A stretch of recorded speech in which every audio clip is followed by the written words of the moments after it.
Many video game characters eat their adversaries. It's kind of disgusting, but it's true. Yoshi eats turtles and then he spits out their shells. Pac-Man eats ghosts and then they turn into, well, they're still ghosts. But Kirby, now he's on an entirely different level. When he eats his adversaries, he doesn't simply defeat them. He absorbs their capabilities. He can become a master sword fighter or gain the ability to throw bombs simply through inhaling them. Of course, he can't carry all of those abilities at one time. So as he absorbs one, he discards whatever he was previously carrying. Because he doesn't actually learn any of these skills, he just has the ability to emulate whatever he has recently chosen to absorb for as long as he desires.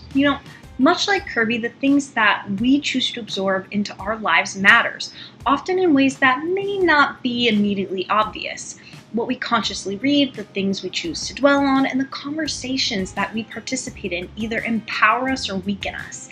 Everything we allow in our mind, heart, and spirit will always have an impact.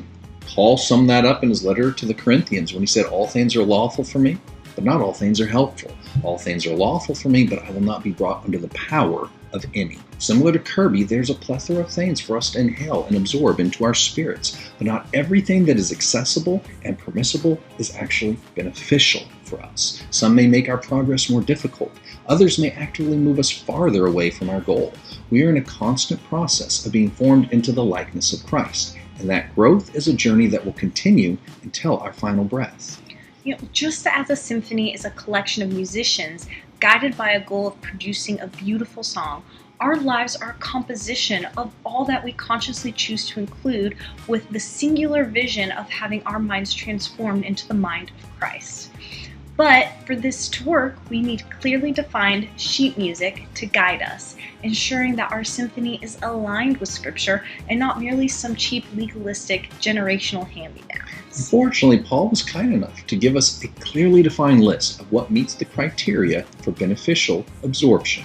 In Philippians 4:8, it says, "Whatever things are true, whatever things are noble, whatever things are just, whatever things are pure, whatever things are lovely and of good report, if there's any virtue, if there's anything praiseworthy about them, meditate on these things." That's it. That's the list. That is the criteria for what is safe for consumption and actually benefits our walk with Christ and advances His kingdom.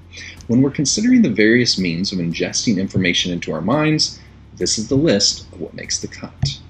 And to be truly beneficial, it must meet all of the criteria, not just one element of it.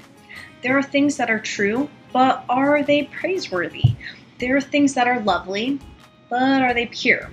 When we make the decision on what to read, watch, listen to, talk about, post about, or interact with, we must prayerfully review what is beneficial to meditate on and determine if it makes our Kirby stronger or weaker. And depending on where we're at in our journey, there may be specific abilities and skills that are simply more profitable than others. Not because there's anything wrong with a Kirby that has the ability to turn into an impenetrable rock, but there are times that our current challenge would be easier if Kirby was carrying a powerful sword instead. So let the Spirit of God guide you on what input is most beneficial for you to absorb.